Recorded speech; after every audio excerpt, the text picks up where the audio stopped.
over 2 decades, Faith Evans carried the weight of silence. While the world pointed fingers over Biggie Small's murder, she held back until now. It's been 20 years from the passing of Big. Now, I know you possibly can't still let it go, but how does it feel? We still don't know necessarily what happened. Nobody has been convicted. Nobody, we don't know what's going on still after 20 years. Very true. I actually have a song on the King and I album that Busta's on that talks about that. Diddy's trial just confirmed what many feared about Faith Evans, and now the streets are buzzing louder than ever. No voice like Faith Evans. That's a bad lady. Born and raised in Newark, New Jersey, Faith began singing in church at a young age. She wasn't just Bad Boy's first lady, but Puff's soulful pick from New York back in '94. Yet now her silence speaks volumes. Now to a new wave of lawsuits that are filed against Sean Diddy Combs. For the first time, the 54-year-old music mogul is being sued by a person alleging he was by Combs as a minor.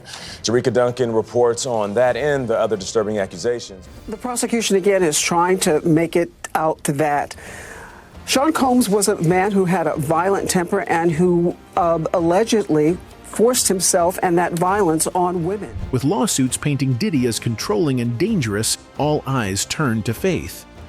How much did she really know? She stayed close through Biggie's glitter, death, and all the chaos.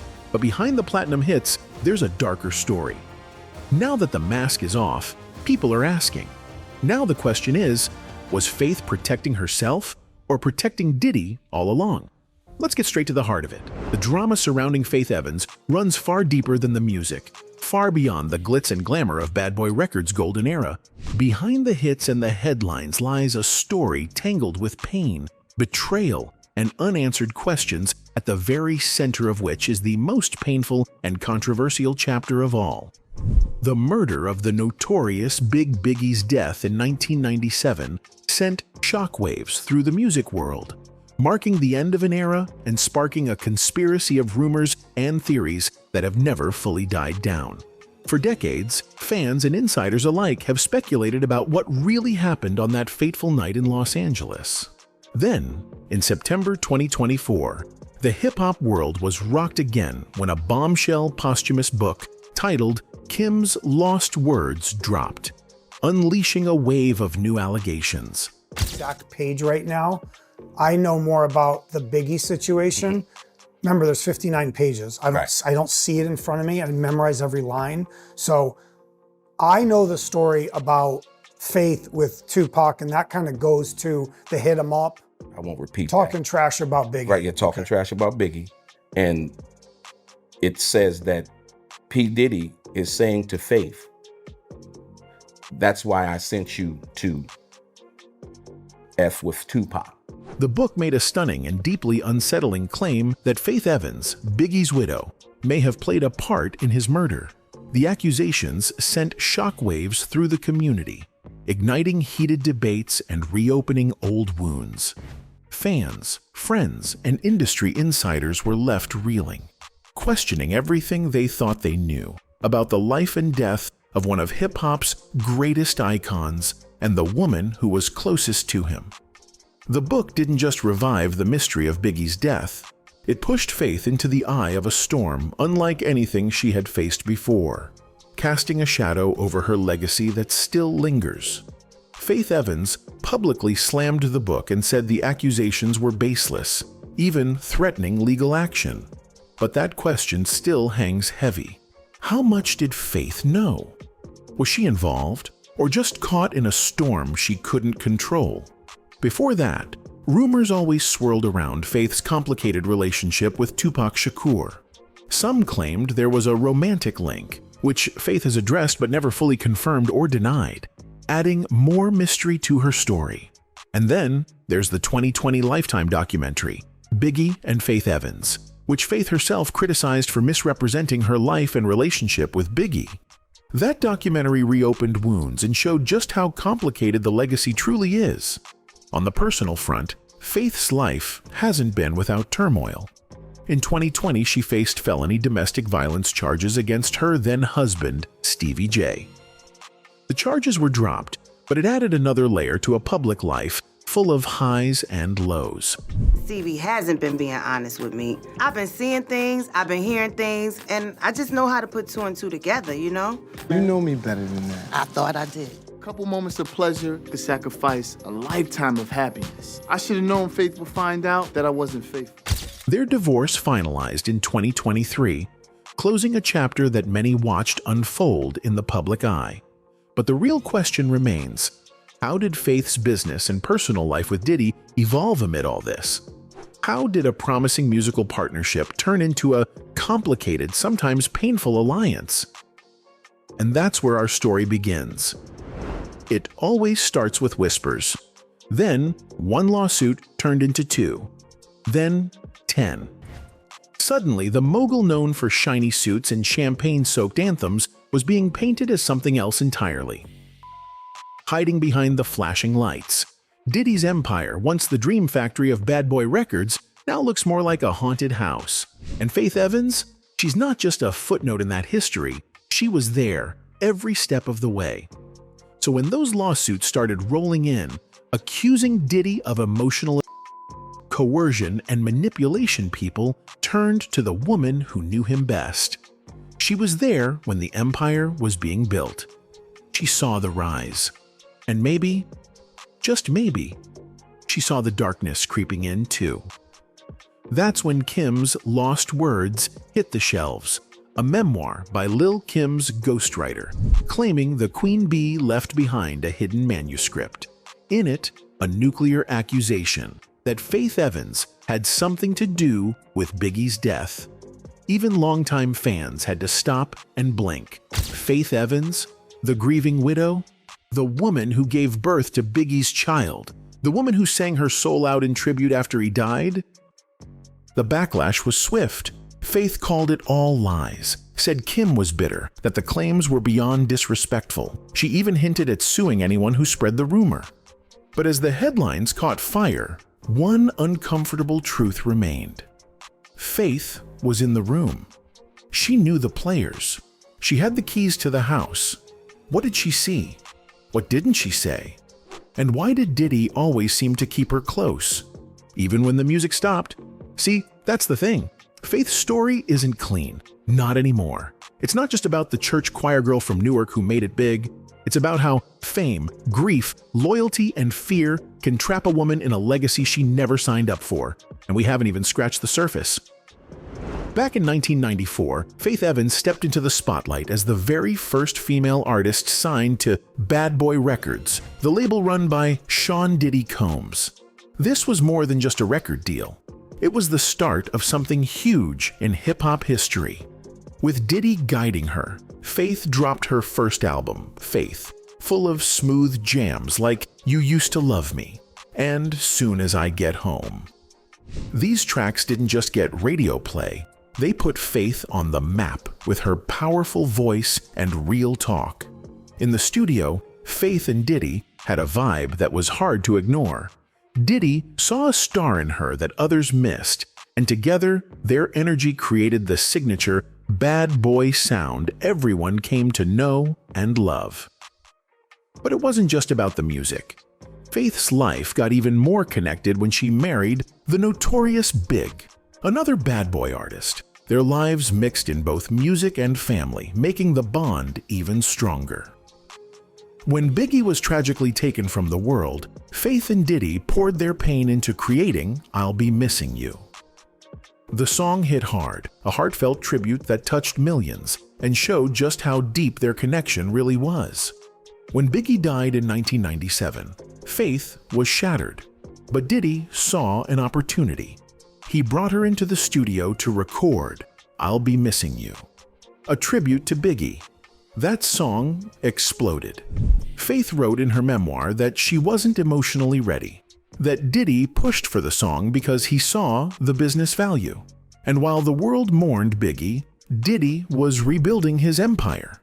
The song made millions. Faith said she wasn't fairly paid or credited. She felt like a pawn.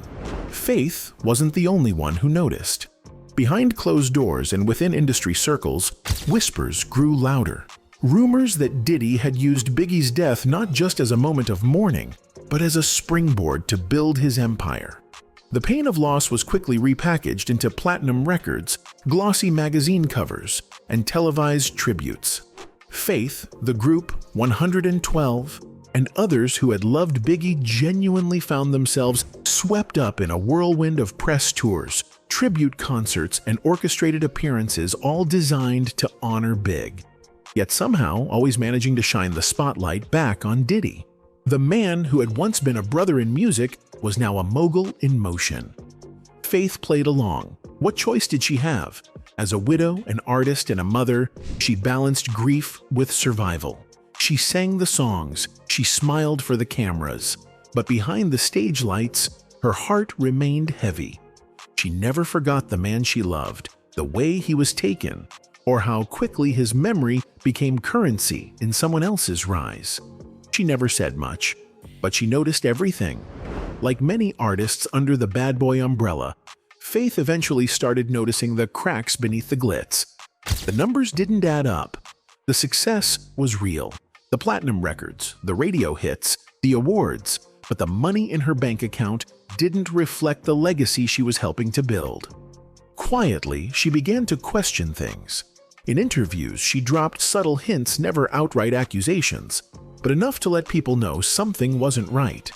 Her royalties were slim, her contracts were vague, dense with industry jargon that masked unfavorable terms, and by the time she began to truly understand the business, the damage was already done. She wasn't alone. Others came forward more forcefully. Mace demanded transparency and freedom from his publishing contract. The LOX famously clashed with Diddy, airing grievances on the radio and launching a public campaign to regain control of their music. Mark Curry wrote a whole book detailing the inner workings of Bad Boy and how artists were often left with crumbs. Faith, though, took a different path. She didn't sue. She didn't rant or explode in the press. But she quietly began to distance herself. She stopped showing up as frequently in Diddy's orbit. Her collaborations with Bad Boy became fewer. She carved out her own space, her own identity, away from the man who had helped launch her career, but who also, in many ways, had benefited the most from it. It wasn't about bitterness, it was about clarity, and once she had it, she moved accordingly.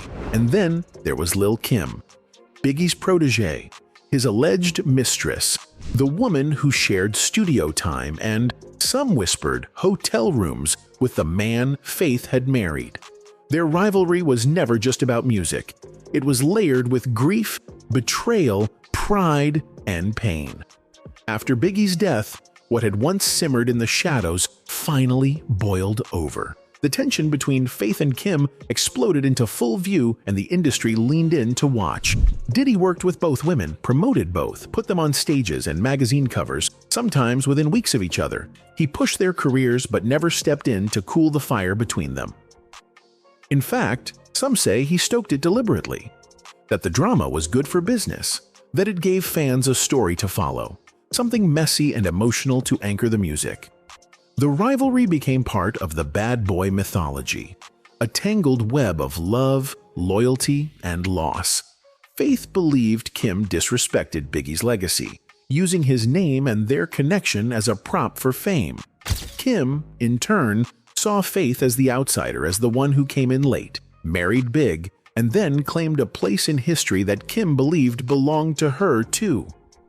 Their jabs grew sharper, in interviews, in lyrics, in subtle glances on red carpets and award shows, but through it all, Diddy kept moving the machine forward. The records sold, the gossip spread, and while two women mourned in different ways, both feeling hurt, both feeling erased, he kept collecting wins, playing architect to a legacy built on love, loss, and endless controversy. To the public, it was compelling drama. To Faith and Kim, it was personal, and it never fully healed. Over the years, Diddy became the primary guardian of Biggie's legacy, orchestrating documentaries, tribute concerts, and branding campaigns that kept the rapper's name and music firmly in the public eye. From carefully curated box sets to biopics and anniversary celebrations, Diddy controlled the narrative and the profits. The world continued to celebrate Biggie Smalls as a hip-hop icon, a symbol of the East Coast Renaissance, and a legend whose voice refused to fade. But for Faith, watching from the sidelines was a different experience entirely. What started as pride in seeing her late husband honored gradually turned into a deep frustration. She felt that some of the tributes missed the mark, not honoring the man she knew, but instead serving other interests. The legacy being shaped wasn't always aligned with the Biggie she loved. The Biggie who was complex, vulnerable, fiercely loyal, and real. In a rare and candid 2020 interview, Faith spoke out. She didn't call out any individuals by name, careful not to ignite public feuds, but her words carried unmistakable weight. She said the way Biggie's memory was being handled didn't feel right, that it wasn't how he would have wanted his story told or his name used. The message was clear. The legacy she cherished was being packaged and sold in ways that felt commercialized, sometimes exploitative. Her voice resonated with fans and insiders alike, many of whom had quietly felt the same tension between remembrance and business. For Faith, it was about reclaiming Biggie's truth, beyond the headlines and Hollywood versions, and ensuring that his story honored the full man behind the myth. Faith and Cassie moved in the same circles. They both knew the highs and lows of being close to Diddy. Cassie had been with him for more than 10 years before they broke up in 2018.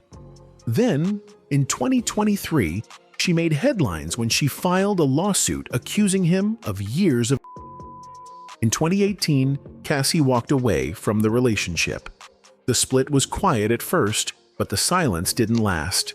5 years later, in 2023, she shocked many when she filed a lawsuit alleging years of emotional and physical at the hands of Diddy. The accusations rippled through entertainment news, sparking debates about power, control, and accountability in the world of celebrity. Faith, ever reserved and measured, never publicly commented on Cassie's allegations. She stayed silent. No statements, no interviews, no social media posts. That silence, however, spoke volumes. To some, it was a gesture of solidarity and respect for Cassie's bravery. To others, it was a reflection of Faith's own painful experiences and unspoken truths. In an industry where words are currency, Faith's quietness was a powerful statement all on its own. A reminder that sometimes what is left unsaid reveals more than any headline ever could. In her 2008 memoir, Keep the Faith, Faith opened up more than she ever had before, but she still stopped short of pointing fingers directly at Diddy. She talked about the unfair contracts, feeling exploited, and losing control over her own music and career. But she never dropped any names. Critics picked up on that. They said she was careful, maybe too careful. Insiders say she was protecting herself, keeping her options open, and staying in the game without stirring up legal trouble. It was a smart move, but it left a lot unsaid. Still, for anyone willing to read between the lines, the clues were all there. The frustration, the disappointment, the quiet fight happening behind the scenes. Faith's words carried a message loud and clear, even if she never said exactly who it was about. What really went down with Diddy and Faith Evans? It all started as a dream. A talented singer with a powerful voice, a visionary producer with big plans, a record label that promised to change the music game forever. It felt like a perfect match, like a family built on music, love, and ambition. But as the years went by, that dream slowly twisted into something else. A trap. Faith gave everything she had, her voice, her loyalty, her deepest grief. She stood by Diddy through it all, through the highs and the heartbreaks. She was there for the world to see, but behind the scenes, things weren't always what they seemed. And what did she get in return? Fame, yes, but also heartbreak. Now, Faith keeps her distance. No more tributes, no interviews spilling secrets, no reunions with Bad Boy. She's chosen silence over the spotlight. Some say she's protecting herself, guarding her peace after all the years of struggle. Others whisper that she's holding on to secrets too dangerous to ever share. In the world of hip-hop, where loyalty can be deadly and silence sometimes speaks louder than the truth, Faith Evans' story might just be the one that changes everything. Because if even half the rumors swirling around Bad Boy Records are true, then the real story, the one behind the glamour, the hits, and the headlines, is still unfolding. And maybe, just maybe, Faith Evans is the only one who knows how it all ends.